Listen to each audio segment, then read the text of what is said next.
Well, hello and Happy New Year. I'm Craig Hemingway, and this is the Notorious Jawcast, the official podcast slash videocast from the city of Moose Jaw, Canada's most notorious city. Recording this on January 19th, and I realize we could be right on the edge of when it's appropriate, or rather now inappropriate, to say Happy New Year. But, you know, when you're from Canada's most notorious city, that's what you get. A bunch of people who live on the edge and don't always fall in line with societal norms. So we're saying Happy New Year on January 19th and let the chips fall where they may. At any rate, thank you for joining us. Some big things ahead, including a big decision by our city council near the end of 2021, the adoption of a climate action plan. We'll get the full lowdown a little bit later on, and we're going to meet another Moose Javian giving our city some notoriety outside of our borders. Nick Myers, a.k.a. Leroy in front of the camera, one half of the social media sensation Leroy and Leroy, will hop on the chat to talk about their success, how the city of Moose Jaw played a role in getting them going, and what's next. But before we get there, a couple of things. First, some really good news from 2021. We had the fifth highest building permit value ever recorded in the city of Moose Jaw last year. Over $66.7 million worth of permits were issued, and you can check out all the details on that right now in the news section of moosejaw.ca. And as we record this on January 19th, the Thunderbird Viaduct is closed for catcher beam replacement. What is catcher beam replacement? Why is it needed? And what are the long-term plans to rehabilitate the historical structure? Let's find out now with our Director of Engineering Services, Bevan Harleton. And Bevan, thanks for setting aside some time for us. Hi, Craig. Nice to see you. Let's talk about the work that's going on right now as we record this on January 18th. Catcher beam replacement. Tell us, Bevan, what is a catcher beam and why is it needed on the Thunderbird Viaduct? So catcher beam is a way of bracing a bridge in event of some components of that bridge failing, and basically is a backup span in event of this joint failing. And so the joint that Thunderbird has it's called a half joint, where a portion of one span actually rests on another span. So it's not an irregular methodology from 50 years ago, but it's not something that's practiced now. And basically the risk that leaves things at is there's no redundancy. So if something were to happen within that half joint section, there's no ability for that bridge to support it through other means. So a catcher beam will come up and it's essentially it's a wooden structure. And then with that catcher beam project, which is now in the works right now, is some deck testing. So we'll close that bridge up, make some cuts up top on the deck to get a better understanding of how the condition of the concrete and the rebar that's running in the concrete. So the two scopes of work that are happening right now is installing this catcher beam and then getting some more information on the deck. And the deck exploration piece ties into something that residents may remember from almost 2 years ago now, when we did close the bridge again for a time to get a complete assessment. And we went around and talked with some of the local business owners and residents about future rehabilitation of the Thunderbird Viaduct, a complete rehab of the structure, which is no small thing. And would come at a fair cost. And maybe we'll just recap people on where that sits, because certainly in this past budget, back in December, Council did approve to set aside $1.1 million for the future rehabilitation of this bridge. And of course, the final bill will be, higher than that, certainly. But maybe we can just catch up residents on where we're at in terms of plans and what the future may look like. Sure.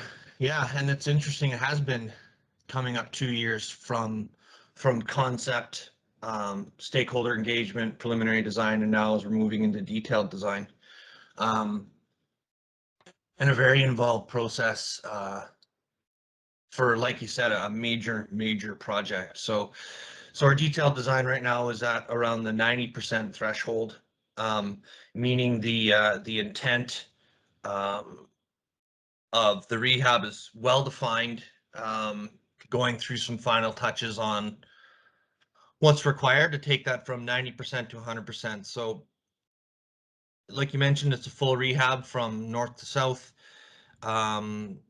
up on the deck, what's happening structurally is removing that asphalt, grinding down, peeling off that old layer of concrete, putting in some additional reinforcement, mesh and rebar, and putting down a high strength concrete, which will also serve as the driving surface. It's interesting to think about asphalt, and how that's the thing we're driving on, but really that's just a malleable layer that rests on whatever it may be, whether it's the road or a bridge. So by removing that asphalt, we are removing that dead load and replacing it with something that can have structure. On the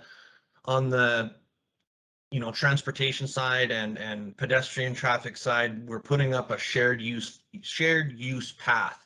So that will have a barrier separating pedestrians and bicycles from the 2 lanes of traffic. So both right now we've got sidewalks on 2 sides with a solid curb face, and then they're right adjacent to the road. So this shared use path, which is a nice word for a sidewalk, will be separated by a barrier, and it should be about 3 meters wide. So offer a lot of lanes, or a lot of room for 2 lanes of traffic with bicyclers. And change for the bridge, and that'll be a big change for the use of that bridge as well. Another component is all the structural upgrades and lighting. And then a very big piece on this bridge is the heritage aspect of the bridge. And it's been a big part of our work too. We had a heritage report completed. We've had discussions with the Heritage Advisory Committee, and rehabbing those balustrades is just a really important piece. Visually, this is a beautiful bridge, beautiful structure, and that's something that we're not letting fall to the wayside. So really just a very involved scope of structural, driving, and how that bridge behaves with vehicles, and how it serves pedestrian and bicycle traffic, and then just bringing this bridge up to a beautiful current condition.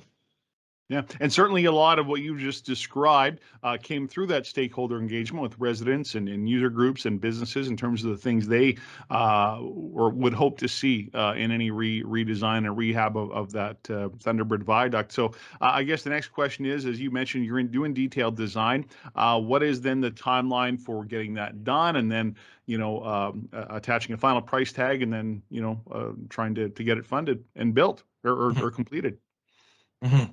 So we'll be able to take this drawing package and these construction specifications and move them from 90% to what we call tender ready in the coming months, in the coming few months, sooner than later. And that is the best way to advocate and secure for funding, is having shovel ready projects. You're able to show that we've done the work and we're ready to go.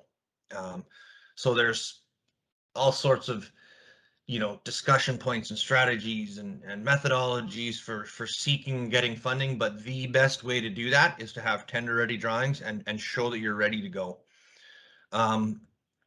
We had approved from council for this year for the first installment of construction costs, but we're looking at somewhere from 16 to $20 million to get this bridge done. So what we've been given approval for from council is whatever word you want to choose, a slotted or segmented 5-year period to accrue funds to pay for this bridge. Thanks again, Bevan. And the catcher beam replacement is expected to be complete and the Thunderbird Viaduct reopened by January 29th, weather permitting.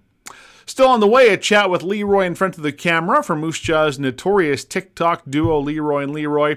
But right now, a duo from the city of Moose Jaw to hop on camera and outline the city's climate action plan, the latest climate action initiative from the city. You might recall last year the city announced a solar panel project to get panels installed on city facilities. An installation of those is just getting underway, starting at Yara Center. Then, during 2022 budget deliberations in December, our council approved an ambitious climate action plan with several measurable targets to increase efficiency, decrease emissions, and decrease operating costs. To explain, we're now joined by City Manager Jim Pufalt and our Director of Parks and Recreation, Derek Blay. Gentlemen, thanks for joining the Jawcast. Thanks, Craig. Pleasure as always. Thank And you. Jim, maybe I'll start with you and just describe why this was so important for the city to get underway. Well, certainly the science and the data indicates that climate change is happening. And we have to be able to do something. And so we can't affect the world, but we can affect our city, and we can do things to reduce our carbon footprint. And so it's certainly is the right thing to do to ensure that we're doing our part to ensure climate and that the world is here for our youth, or for our kids and grandkids and everybody else. And secondly, with the emphasis from the federal government on carbon and the grants that are coming available, we're finding that we can do this in a practical way, that we can actually save costs and save money on this as a project. So, we're doing it for three reasons. One, it's the right thing to do. Second, we can be practical and it's feasible to do so with great repayment terms. And third, it's the right thing to do. So we're very excited that we started the process with a solar panel grant from the federal government, and now we move to the climate action plan, because again, we can't piecemeal this together. Considering what the science is showing us in the world, we have to take steps and we have to do what we can. And we're very glad that we're able to move forward. We're thrilled that City Council agreed that a climate action plan is important. When we had talked at strategic planning almost a year ago now, that was one of the most important things that we talked about doing. Obviously economic development is huge, and this is a new market that is being developing in North America for sure. But it's also an opportunity to affect change in our community, to lead the way in the country, because there's not a whole lot of cities that are doing anything. There's lots of talk about things, but not concrete action plans that are actually going to see us reduce our emissions. And so we're very excited about that. Derek Blay has just been doing a tremendous amount of work on finding ways to make this happen. And so gladly pass on to him, because he's been leading the charge on the technical side for sure.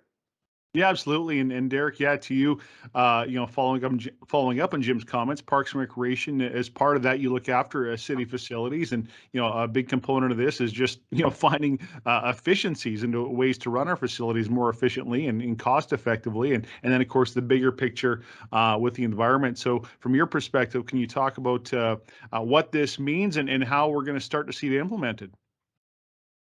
Yeah, for sure. So yeah, the obvious environmental impacts on it is something that we're striving to get out of the plan, but also just the day-to-day users, the opportunity to reduce our utility consumption and our overall utility costs is going to have an effect on the users when it comes to our rates and fees and different things like that. So there's a lot of benefits there, and as Jim alluded to, the funding programs that are out there right now with the government, the federal government, provincial government, I think there's an opportunity by having our plan adopted and having some set targets for our corporate emissions here over the next 5 years and over the next 10 years. Really gives us that plan that we could submit and say, what, we're serious about this, and we want to be able to contribute to the change. And with that, hopefully comes some grant dollars to take care of some things that we're going to have to do anyway. We have boilers that need to be replaced on a regular replacement schedule. We have roofs, we have different things, and a lot of these funding programs provide that funding, those types of funding opportunities to help contribute to those costs, which again helps the ratepayer in Moose Jaw and helps the users of our facilities. And we've contracted Greenwave Technologies to take us through this process. So what's the first couple of steps, Derek, that we're going to see with this plan?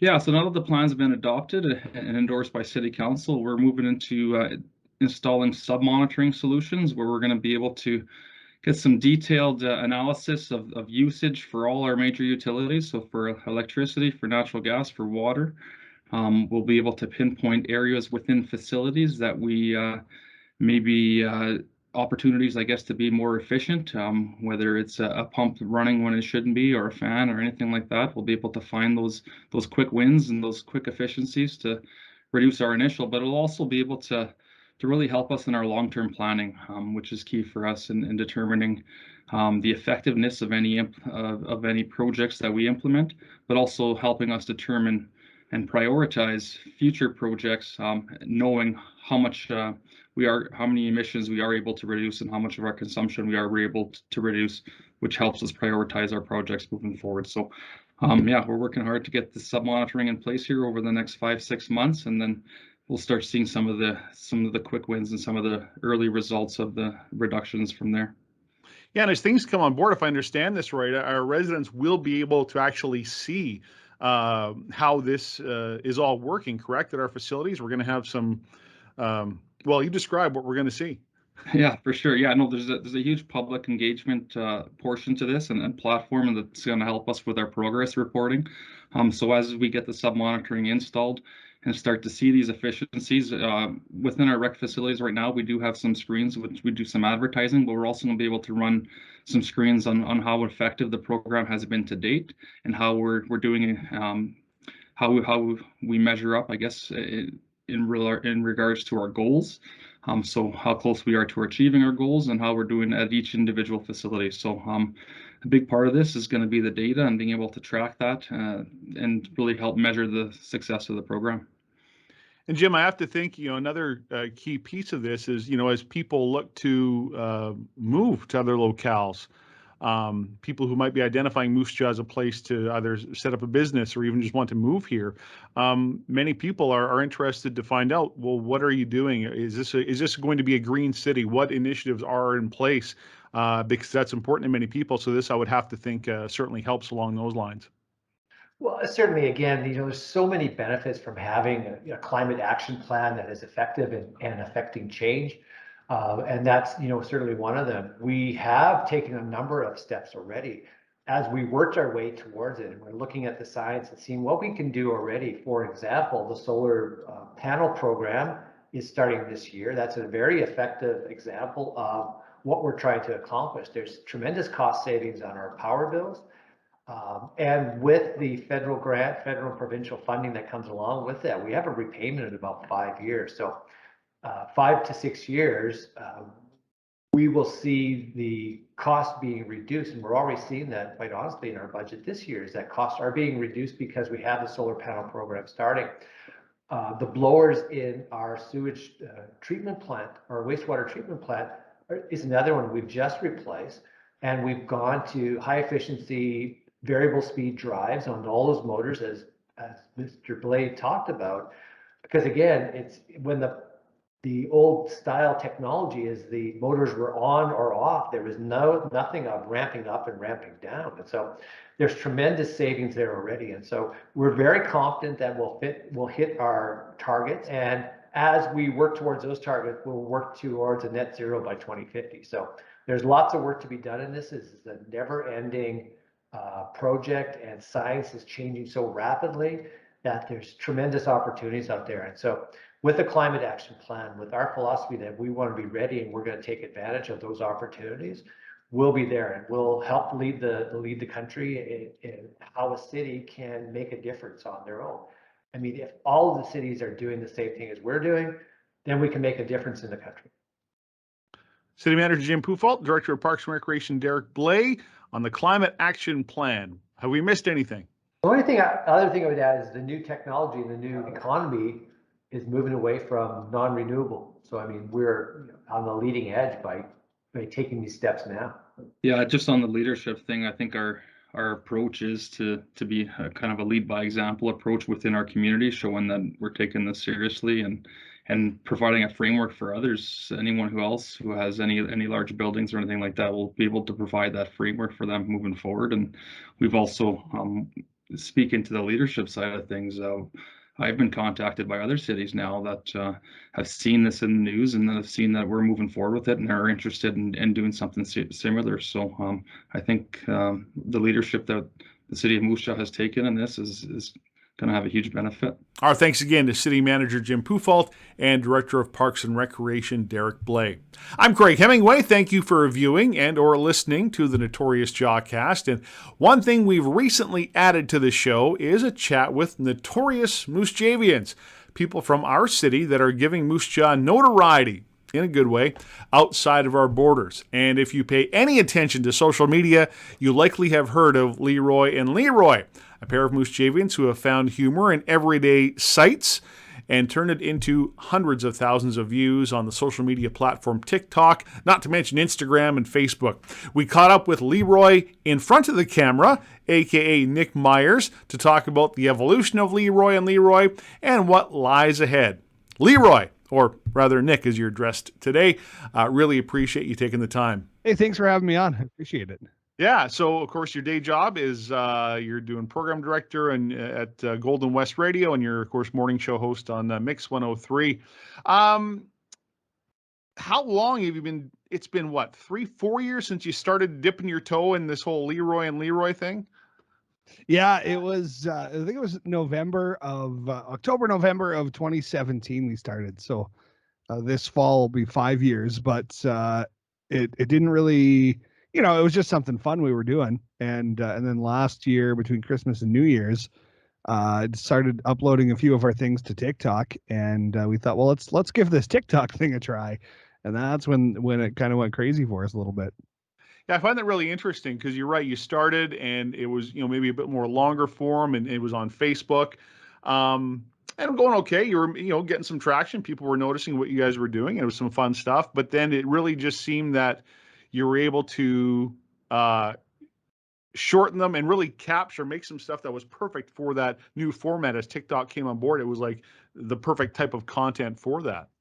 Yeah, we stumbled into it. It was mid-January last year, and people who watched our old ones will know that there were two Leroys in front of the camera.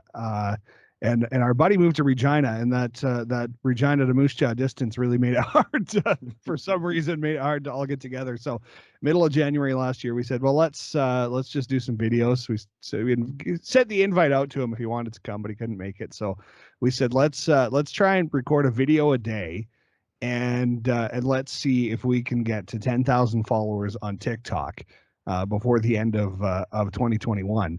And that took all of about 3 or 4 weeks to hit, I think, and then it just kind of jumped up from there. So, yeah, it was crazy. It was crazy how it took off, and it's funny because the first video I think on TikTok that really kind of launched for us was one we kind of just stumbled across.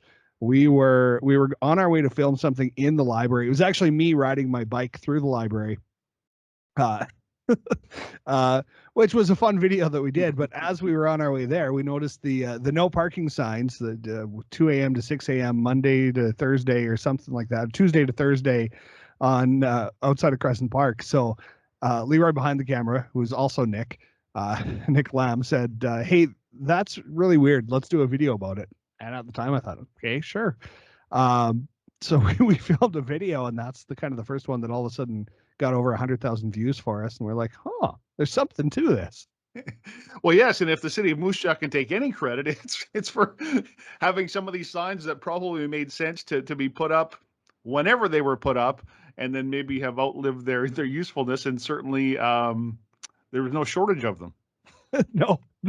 And that sign was funny too, because it was, I think, a week later that they were taken down because one of our city councilors was off to a city planning meeting the day we put the video out, and she got a really big laugh out of it. And so she showed it to people at City Hall there, and then said, why are those signs there? And nobody knew because, like you said, it was one of those signs that was put up at some point, and it made sense when they were put up, but they just hadn't been taken down. So they were all down, which made us sad a little bit because we thought that was could have been part of a Leroy and Leroy tour, but but again, that ongoing, you were able to recognize that, well, geez, now not only if there's signs like this in Moose Jaw, there's going to be signs like this all over the place, right? Yeah, 100%. Signs and roadside attractions off of our love of Mac the Moose, and people love, like, our moose crossing sign actually in downtown Moose Jaw was a great video for us. People love that one as well. But yeah, people started sending us pictures of their signs and stuff from across Canada. And so we started kind of touring around a little bit. We did an Alberta road trip to start, and that really spiked things for us. And then we went out to Winnipeg and did some stuff there, and then we went out to Ontario. And it was funny. One of our most viewed videos we did out in Ontario, we went to see a sign that was called Punky Doodle's Corner, which is just a strange name for this corner. And when we got there, the sign was gone. And apparently every time they put this sign up, it gets stolen again. So we did the video of the sign not being there, and that wound up being one of our most watched ones from out there. And we had someone send us a replica of the sign in the mail. So yeah, it's been great. Well, no, and that's awesome. That clearly it strikes a chord with those people there who have seen the sign and know what it's all about and get it right. And that's clearly a key. Is you're touching those nerves of people that from those places. Hey, they're talking. Yeah, we know all about this, and it's cool that these guys are now, or this guy is now showcasing this stuff to people on TikTok and other platforms too. Yeah, no, it's great. I think our most viewed video of the last year, I think we posted it twice because we posted like a best of at the end of the year, and I think between the two, it's got about 6 million views, and it was just of a men working sign in downtown Moose Jaw. I said, women don't need signs because they're always working, and that was really popular. Blew up. Glad we could help again. So it's gone now. You took it from just the videos, and before Christmas, you launched a book. So tell us about how that came to be and how that's going. Yeah, so when our videos started taking off, we found out that elementary school teachers were playing our videos for their classrooms at like lunchtime and stuff. So we said, okay, our guideline will be that we won't record anything unless a teacher could play it in her classroom. And off of that, we said, well, it'd be kind of fun to write a book. So I spent an afternoon and wrote the children's book, wrote the story out. And then it was, pardon me, it was Leroy behind the camera, Nick Lamb's mom, Pat Lamb, who took it and painted, illustrated our whole book for us. And then Nick got it all uploaded and ready to go, which was, it was pretty cool to see it come to life. Have a copy of your own book in your hands. So. No, that's tremendous. So where do you go next with Leroy and Leroy? That's a great question. We're just kind of launching into this new year with some kind of plans and goals. We want to still expand across Canada. We haven't got into Quebec, the Maritimes, BC. We'd like to hit all those places at some point, and we want to do more stuff right around here as well. We've got, we also want to kind of expand our stuff onto YouTube. We have a YouTube channel, which has been growing, but it's a lot harder to grow YouTube than it is TikTok. So, we're doing some more longer form stuff for that. And we did, actually just did a video with our friend, Rusty Dean, as people know her from Moose Jaw, a guide to figure skating that we'll have coming out soon. So another Moose Jaw connection on that one. But, yeah, it's, we're kind of taking it day by day. If the weather warms up, then we'll start getting out doing some more stuff. Well, yeah, this is the perfect time to start thinking of the things you're going to do when the weather does warm up again, for sure. 100% planning time. That's right. Well, listen, Nick Myers, Leroy in front of the camera. Congratulations to you and the other Nick, the other Leroy, on your success, and thanks for putting the city of Moose Jaw on the map. Oh, thanks for having me on, Craig. We're both of us are so proud Moose Javians. We love getting to tell people we're from Moose Jaw and having Mac the Moose stuff. And we might come up with some stuff around Mac the Moose in the new year too, but we'll put that in the back shelf for now. Okay. Well, we'll look forward to seeing it. Thanks so much. Thanks, Craig. All the best to Leroy and Leroy. Our thanks again to Nick Myers, as well as City Manager Jim Pufalt, Director of Parks and Recreation Derek Blay, and Director of Engineering Bevan Harleton, all for being guests on this edition of the Notorious Jawcast. And if you have in mind a notorious Moose Javian you think should be featured on the Jawcast, let us know. Send me a note. C. Hemingway at moosejaw.ca.